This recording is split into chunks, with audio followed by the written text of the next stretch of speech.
PR সিস্টেমে election করলে সবচেয়ে ক্ষতি হবে বিএনপি, এতে কোনো সন্দেহ নাই। পিআর পদ্ধতি নিয়ে ইদানিং খুব আলোচনা হচ্ছে। প্রপোর্শনাল রিপ্রেজেন্টেশন, একটি দল এটা নিয়ে অনেক কর্মসূচি প্রণয়ন করেছে, আমরা দেখেছি। তারা বলতে চায় এবং তারা যে জিনিসটা মাথায় নিয়ে কাজ শুরু করেছে যে ধরেন আমাদের সংবিধানে পিআর সিস্টেম নাই এবং জনগণ ডাইরেক্ট ভোট দিয়ে একজন ব্যক্তিকে দলের প্রতিনিধি হিসেবে নির্বাচন করে। ধরেন সাভারে আমি ইলেকশন করেছি অতীতে, সেখানে আমি ভোট পেয়েছি ধরেন 40%। এখন এইভাবে কাউন্ট করতে করতে সারা বাংলাদেশে বিএনপি ধরেন 42% ভোট পেল। তো 42% ভোট মানে হলো যে বিএনপি তাহলে সারা বাংলাদেশে 300 আসনে 126টা সিট পেল।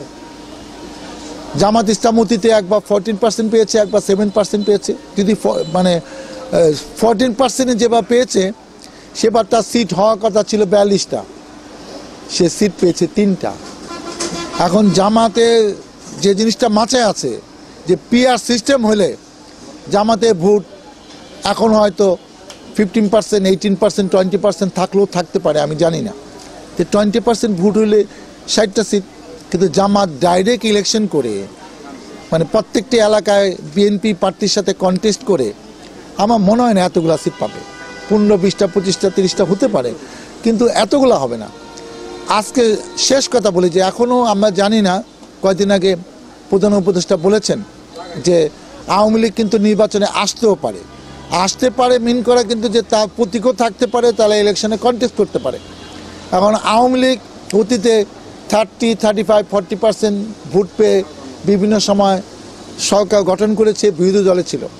এখন আওয়ামী লীগের অবস্থা এখন ভালো না বলে আমরা মনে করছি, জনগণ মনে করছে তাদেরকে যেভাবে পতন হয়েছে। কিন্তু তারপরেও পিআর সিস্টেমে আওয়ামী লীগ ইলেকশন করলে হয়তো 20, 22%, 18%, 15% ভোট পাইতে পারে। তার মানে 15% ভোট পাইলে কিন্তু 45টা সিট। কিন্তু আওয়ামী লীগ ইলেকশন করে 45টা সিট পাওয়া কিন্তু এত সহজ হবে না। তার মানে পিআর সিস্টেমে ইলেকশন করলে সবচেয়ে ক্ষতি হবে বিএনপি, এতে কোনো সন্দেহ নাই। আজকে 15, 16, 17 বছর বিএনপি এত আন্দোলন সংগ্রাম, হাজার হাজার নেতা কর্মী হারিয়ে জেলে থেকে এলাকায় আসতে পারে নাই। আজকে এরকম একটা যেটা সংবিধানে নাই, এটা নিয়ে অনেক কথা হচ্ছে যে এই সরকার এতদিন থাকতে পারে কিনা, এখনও নির্বাচন দিচ্ছে কিনা, সেগুলোকে কিভাবে মানে হালাল করবে সেটা নিয়ে একটা ব্যাপার আছে। আবার এইটা সংবিধানে নেয় নতুন করে, জনগণ তো পিআর সিস্টেম জানে না, পিআর সিস্টেম সেটা নাই। দল কাকে কোথায় মনোনয়ন দিচ্ছে না দিচ্ছে কোনো আগামাতা নেই। যে সিস্টেম জনগণ জানে না, বুঝে না, একটা জিনিস বুঝতেও 2-3টা নির্বাচন লাগে।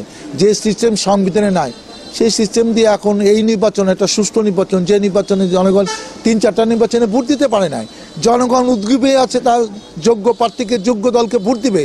এই সময় পিআর নিয়ে চিলাচিলি করে পরিবেশটা নষ্ট করার কোনো মানে হয় না। আমি মনে করি দল তার যোগ্য লোককেই, যোগ্য নেতাকে, যোগ্য কর্মীকে মূল্যায়ন করবে। আমি খুবই আশাবাদী। আমি 2বার সংসদ সদস্য ছিলাম, 96 সালে, 2001 সালে। আমি আশা বুক বেঁধে আছি যে দল আমাকে মূল্যায়ন করবে এবং ইনশাল্লাহ দল যদি আমাকে মূল্যায়ন করে, জনগণকে সম্পৃক্ত করে, জনগণের কাছে ভোট প্রার্থনা করে, ইনশাল্লাহ আমি সাভারে হয়তো বিজয়ী হতে পারবো। আমার এটা বিশ্বাস এবং দল সঠিক সময় সঠিক সিদ্ধান্ত দেবে, এই বিশ্বাস আমার আছে।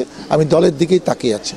জনগণে অনেক সাড়া পাচ্ছি, জনগণ অনেক রকম অভিযোগ আছে যেগুলা আমাদের পক্ষ থেকে নির্বাচনের আগে সমাধান করা সম্ভব, সেগুলো আমি সমাধানের চেষ্টা করছি এবং কিছু কিছু প্রতিশ্রুতি দিচ্ছি। আমি বিজয়ী হলে অবশ্যই এটা অগ্রাধিকার ভিত্তিতে সমাধান করব এবং জনগণ তা মেনে নিচ্ছে।